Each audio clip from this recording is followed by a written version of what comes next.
everybody, I'm Mango Thunderslice, and today we're going to be talking about, an American coup, right? John F. Kennedy and George Bush Sr. and Lyndon Baines Johnson and Tricky Dick Nixon and,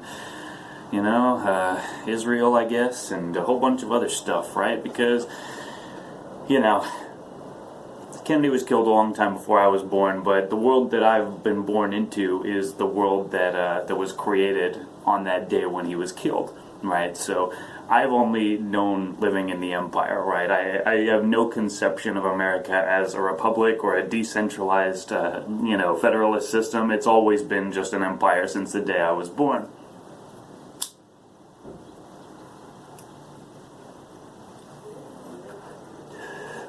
And it's really interesting with Trump releasing these documents, right? Some of them, I guess, are going to be redacted, but in general, it doesn't really matter, guys, okay? Because the proof isn't even in the files. We already have the proof. We already know what happened. Anybody who seriously researches this thing, you can find out what happened, okay? No matter what the government says happened, there's still people, right, who are talking and researching and figuring things out. And they figured out a while ago what the hell this whole situation was, and even to this, back in 2013, 61% of Americans still believe that there was someone more than Lee Harvey Oswald. So, we are the majority at this point in this case. But I think there's people who accept that suspicion as valid, but still don't really know what the story is and why it actually matters. They're like, okay, so there's a conspiracy. Who was it? Why did they do it? And it's like, okay, well, these are the real questions. You kind of almost got to start with those questions before you can really understand why it happened, right? So, I mean, Kennedy was, from a bloodline family, but they were definitely not old guard, right? They were kind of new and up and coming. JFK's father was a bootlegger, right? He was running illegal alcohol during Prohibition, and it's funny because Prohibition made all these huge fortunes for people in the criminal underworld, right? But, one of those fortunes made was for the Kennedy family, and that kind of propelled John F. Kennedy's, rise to political fame. And, once he did get in there, he beat Nixon and, started ruffling a lot of feathers, right, from in a lot of different directions, and ruffling a lot of feathers of very large birds, if you will. Right, so he started making political decisions with military defense contracts, building a defense factory in a swing state, right? So he would help win the election. That pissed off a lot of people, right? Israel wanted to get nuclear weapons, and Kennedy was like, the hell with that, I'm giving you nukes. You guys are fucking crazy. You'll use it to dominate the whole Middle East. And, sure enough, Israel actually, they had, what do they call it, the Rosenbaum, they were basically Israeli agents who stole the nuclear technology and gave it to Israel, and now they still don't acknowledge their nuclear program, but the whole world knows that they've got at least a couple hundred nukes at Dimona, right? So so Israel wanted nukes. Kennedy said no, right? The military contracts decision, Kennedy was totally going against the grain of the cabal, right? He issued Executive Order 11110, which was to replace Federal Reserve notes with U.S. Treasury notes that would be backed by silver. So he was taking direct aim right at the financial system and trying to break their chokehold on the economy and the general culture and society of the United States of America.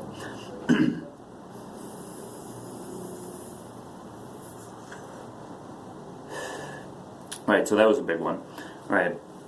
And then there was, of course, there was the Bay of Pigs thing. It's like they really wanted to start a nuclear war in 1963, and the only thing that really stopped them was Kennedy's level head saying, no, this is crazy shit, we're not doing this, right?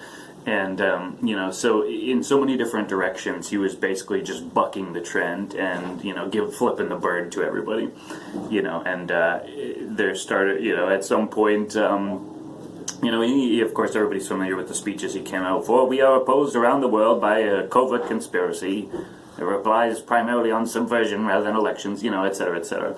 Right? So he was not. It wasn't even just a background thing anymore. He was really coming out and making this like a full-on push. And he was part of a different faction. Again, it's like people say the Illuminati, right? But there's so many different factions of all these different families, right? It's absurd to suggest that they're all just on the same team and they never have disagreements, right? There's tons of different factions, lots of different interests, and they don't always align.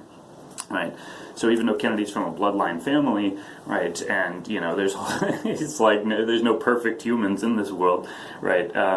But he did have some sort of ethical, sense and foundation, and he was trying to eliminate the most evil aspects of the system. He wanted to smash the CIA into 1,000 pieces and scatter it to the wind. Right, I'm sure that made a lot of people over in the CIA very, very happy to hear that. The Dulles brothers, Alan Dulles and John Foster Dulles, basically, there's this whole coup that happened when Kennedy was killed, right? There was this whole national security state brewing since back in the 40s when the OSS, Office of Strategic Services, essentially mutated into the CIA.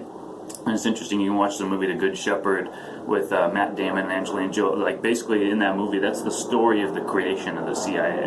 And, without getting too heavy into that, there's a lot of crazy stuff hidden in that movie, but, the point is that there, right about this time, right, the 40s, 50s, 60s, you had Eisenhower warning about the military-industrial complex. Like, out of World War II came a permanent super state within the state, what they're now calling the deep state, right? There's all these, secret machinations, black budgets, right, subversive things. They started just, they got spies all over the world, right? Looking into technologies, right? Chemical warfare, even psychic warfare, right? All kinds of just full spectrum dominance, essentially. And not just with an eye and an aim to use that on foreign communist populations, but to use them here at home, right? And what was it? The director of the CIA, William Casey, was like, "We'll know our disinformation campaign is complete when everything the American public believes is false." And I think we reached that point somewhere in the last few years, and then it was like a singularity when people realize, "Oh my God, everything I do know is bullshit." And that's when the awakening happens, when you realize everything you know is bullshit, and then you start looking, you start paying attention. Imagine that. And when you start looking closely at things, instead of just accepting the narrative, you find, oh my God, they've been trying to put me to sleep with these just assurances. It's okay, they're just conspiracy theorists, it's all good, we're here to help you, we're from the government, right? That's the whole program. And they can't have people thinking that their government was taken over in a coup, right? If they want the people to be good, willing, obedient slaves, right? So, I guess to really jump into it, so that's kind of a lot of the reasons why Kennedy, was elected, why the cabal decided to kill him, why the deep state decided to kill him. But, it's again, like a lot of other videos I've done, it's important to recognize that, Lyndon Baines Johnson is not the head of this pyramid, right? George H.W. Bush is not the head of this pyramid, right? You don't know the names of the heads of the pyramid. They will not allow that to happen, right? That's the whole point. The people that we know of are actually, the guys doing the footwork. And it's interesting then to think that someone like George H.W. Bush, George Herbert Walker Bush, a.k.a. George Bush Sr., is a foot soldier for them because he was a CIA agent in 1963. Documents prove that. He was in Dallas on November 22nd, 1963. There's photos that purport to show him, although it's very hard to confirm, an old photo and if it really looks like George Bush. But there are documents that place him in Dallas on 1963. There are extremely tenable connections between him and E. Howard Hunt, who supposedly was the guy on the grassy knoll. There were multiple shooting points, right? At least 2, right? And again, eyewitness testimony, just like this Vegas thing, right? It's just like the eyewitnesses on the ground, they're like, no, there were totally multiple shooters. So obvious to us. We were there. We know what happened. There's, even in these files that got released, there's more confirmation of the bullet hole in the front windshield, basically indicating that someone shot through the windshield from the front, right? And that, in and of itself, as a single point of evidence, completely disproves the single gunman, lone wolf, Lee Harvey Oswald assassin theory. Right? So, I mean, it's transparent bullshit. I remember watching Oliver Stone's movie JFK when I was like, I don't know, 12 or 13 years old, and I was captivated by it. And a lot of the information in that movie is from a book written by Colonel L. Fletcher Prouty, right? And so he was basically high up in OSS, right, as it was morphing into the CIA. So he had, a bird's eye view, eyewitness of this whole transformation and what went on to, transform this small executive, covert actions department into this sprawling behemoth that we have now with, vast resources all over the world.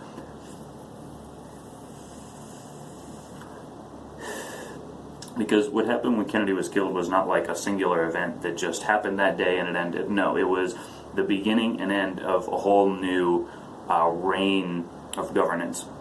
Right? Up until that point, you could nominally say that, that America was a democratic society, or at least a republic, right? But after that, we really turned into an oligarchy and, basically controlled by the deep state, right? And it's very interesting to witness the CIA agent George Herbert Walker Bush and his career progression from that day on 1963, right? So, and I'll put links down below for the full, information about all of these connections, but basically it can be proven that George Bush was in Dallas on 1963, November 22nd. It can be proven that he was a CIA agent at that time. He has denied it, but then again, this is a guy who says he doesn't remember where he was when Kennedy was killed. That's like, I don't remember where I was on 9/11. Yeah, no, it didn't really strike me that much. It wasn't that big. Like, bullshit. Everybody knows where they were on 9/11 because it's the singular most, 9/11 was our version of the Kennedy assassination. In fact, it was perpetrated by the same people, and it's no coincidence that George Herbert Walker Bush, George Bush Sr.'s semi-retarded son, George Bush Jr., right, George Walker Bush, was president and oversaw this whole operation, because that's how these elite families work, right? If you want to be at the top of the pyramid, you don't just get there, all right? Your dad and granddad and great-granddad all had to be evil sons of bitches, like, firmly ensconced within this thing. You have to be like the great-grandson of like some evil twat back like in the 18th century, like, that's how you get your power, right? So, I mean, the Bush family, that's not even their name, right? They say it's Scherf, right? But it doesn't matter. The point is that they repackage themselves. And this cabal artificially promotes people based on their evil credentials, right? And so they come out and they give these stupid speeches, these political speeches. And if you literally listen to these speeches and your brain interprets the exact opposite of what they're saying, it'll be closer to the truth than if you just listen to them literally, George Bush Jr. coming out, these terrorists have no regard for human life and we're going to hunt them down. It's like, he has no regard for human life. He is a terrorist and he will hunt down anyone. Basically they're always projecting their own evil intentions and pretending like they're fighting evil, right? That's how evil works. It pretends to be the ultimate good, right? And so they align themselves with all these false churches, right? Such garbage, right? Like perverting the word of Jesus Christ into like this warmongering mega church. They're speaking in tongues, like, my sweet Christ. Like, we live in such a strange world, and it's really, the world requires such strangeness and idiocy and insanity because the official narrative, the national narrative, died, right? And so people can't actually firmly believe that their country's great because it's not. It's ruled by oligarchs. It's ruled by completely evil satanic twats. And so there's no reason for anybody to really buy into this system, so they have to create this whole buffet of illusions, right?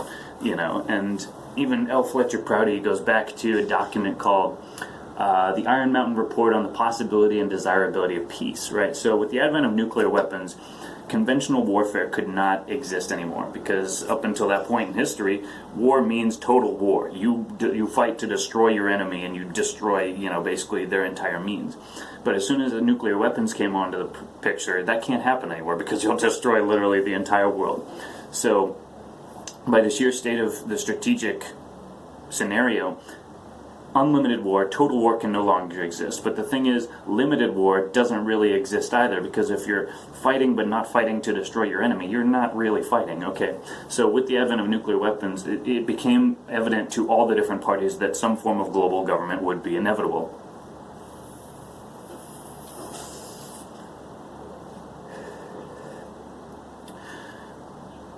Because if we really fight, we'll kill everything, right? So it's always been, since the 40s, it's been kind of this backroom horse trading between these secret groups and intelligence agencies, fighting for power. And again, that's what the Cold War was. It couldn't be a hot war because the world would get blown up, right? So it was all these, covert things, overthrowing countries, having, revolutions. The CIA overthrows all these different governments. It was this, behind-the-scenes warfare. Like, you couldn't actually go to war, so it became this just pushing and shoving, like passive aggression, right? And then the Soviet Union collapsed, and so the United States and the Western, imperial structure thought it had totally conquered the world, and right, so it's been this massive play since the early 90s up until basically, now, of this huge play to gain as much territory as possible on the part of the empire before China, specifically China and Russia, but specifically China reaches its, real ascendance, and, becomes a global superpower by the sheer virtue of the number of people and the resources. And so 9/11 was a major part of that. They've been planning that for 30, 40 years. It's just, basically a catalyst for when Russia finally collapsed, to use that as the entry of the next phase of infinite war, which is, because the war never ends for these people. The war, what they found in the Iron Mountain report on the possibility and desirability of peace is that without war, there's no reason for a government. There's no reason for society to organize itself in a stratified, hierarchical, imperial system if there's no war. Right. So that's a very important thing to recognize from an anarchist perspective, is that war is actually the only reason for the government to exist. And without war, that people would naturally realize that there's no point to having this huge centralized system. It's idiotic. Right.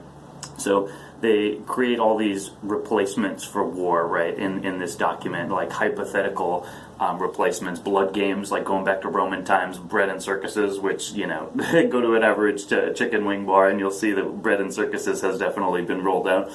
Environmental destruction, right, that we need a government and a centralized authority structure because the environment's getting destroyed, and that's the new enemy to fight, right, is environmental destruction. And of course, what do we have with the whole global warming religion, right? Totally divorced from science. It is just an emotional fulfillment scheme, right, for people to believe that, because otherwise, would these environmentalists even have meaning in their lives if they didn't have that global warming religion? I don't know. I'm not willing to say yes or no. But, it's interesting to see that as a surrogate for war, as this mentality that we need to all just centralize ourselves for the sake of overcoming this obstacle, right? It's similar in that regard. Space travel was another one, like Star Trek, right? We're all just going to be like Star Trek, and we're going to have a global government so that we can build spaceships and fly around space. And I will admit that as far as all of the different replacements for war, that is the one that sounds the coolest to me. But the point to recognize is that all this sci-fi stuff, this people with these NASA stickers on their car, God, it's so gay. Oh my God. Like, it's just like this cult of space and Einsteinian relativity and these super science, right? It's all just surrogates for the original narrative, the original meaning to our lives that we used to have, but we can't have anymore, because if we knew the truth, then the society would unravel. And that's what's happening now. People are learning the truth. The old society is unraveling, and a new society is emerging from inside of it, right? The seed inside the tree.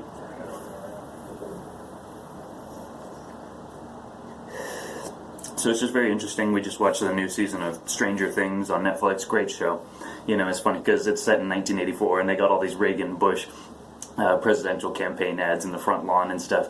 And the show is all about CIA fucking psi weapons research.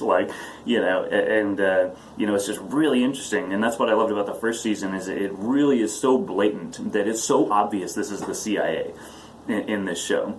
And they're doing all these tests on psychic children, and they're torturing them and manipulating them and trying to turn them into a weapon, right? And, you know, people can watch this show and think it's fictional, and it's highly entertaining simply on those grounds, but it is not just a fictional show, and it is referencing very, very real things.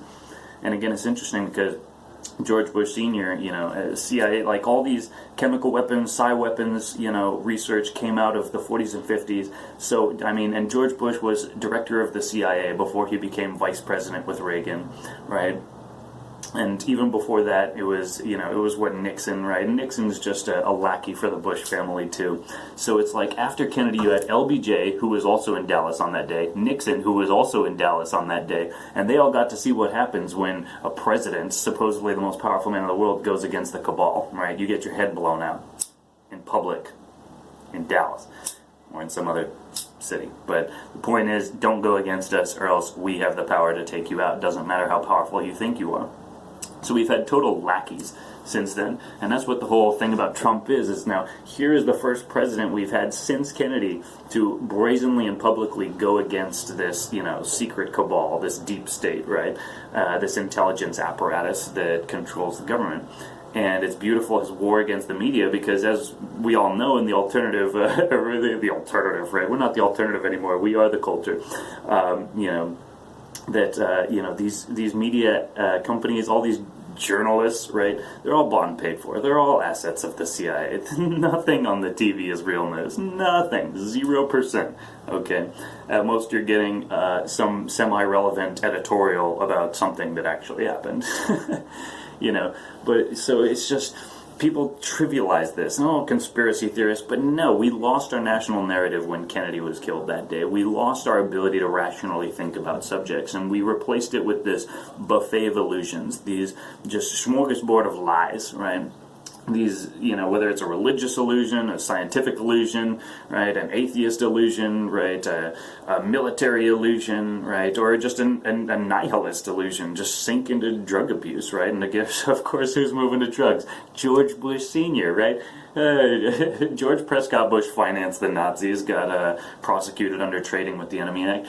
George Bush Sr., his son, killed John F. Kennedy, the sitting president of the United States, on behalf of international criminal cabal syndicate, supremely evil fucks, and also brought the cocaine and the heroin into the country, while at the same time enforcing mandatory minimum sentencing laws. So basically, again, George Bush Jr. coming out and saying, Trump is enabling bigotry. It's like, you sweet summer child, you are adorable. Granddaddy financed the Nazis. Dad killed Kennedy and instituted mandatory minimum sentencing while importing the very drugs that he's making illegal. And now his son, you know, incinerates hundreds of thousands of Iraqis after a completely fabricated, you know, destruction of some towers in New York that they always planned, right? It's just, this guy comes out and says Trump is enabling bigotry. It's just supreme irony. Oh man, it's like, you just can't make this shit up. But, you know, that's the thing. So it's very important to recognize that it's not a trivial issue to confront our national history, and that when we understand who the actual players are who have governed the last 50 years, we'll understand that they're still in power today, and that what Trump is doing is not about white nationalism, guys. This is about reclaiming the original narrative of the country from a group of supremely evil satanic fucks who, you know, do all number of unspeakable things on a daily basis, have no regard for human life or any life for that matter, or the sovereignty of living beings, self-determination. All of that's just a bunch of crap to them, you know, and they are so firmly committed. This is a satanic religion for them, okay? There are people who were born into this and who want to get out, and those are the whistleblowers, and we need to help them however we can, and be ready to offer forgiveness for those who are seeking it.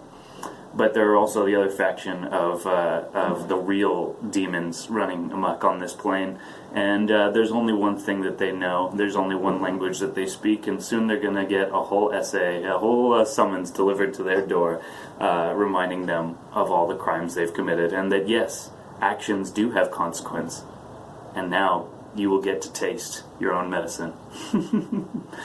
Beautiful times, brothers and sisters. I encourage you to check out the documents yourself, and you know, again, I'll put some other links down below. It's all out there. It's all public. This is the age of information, the apocalypse, the lifting of the veil, and I, for one, am very excited to be taking part. And I'll see you guys next time. Cheers.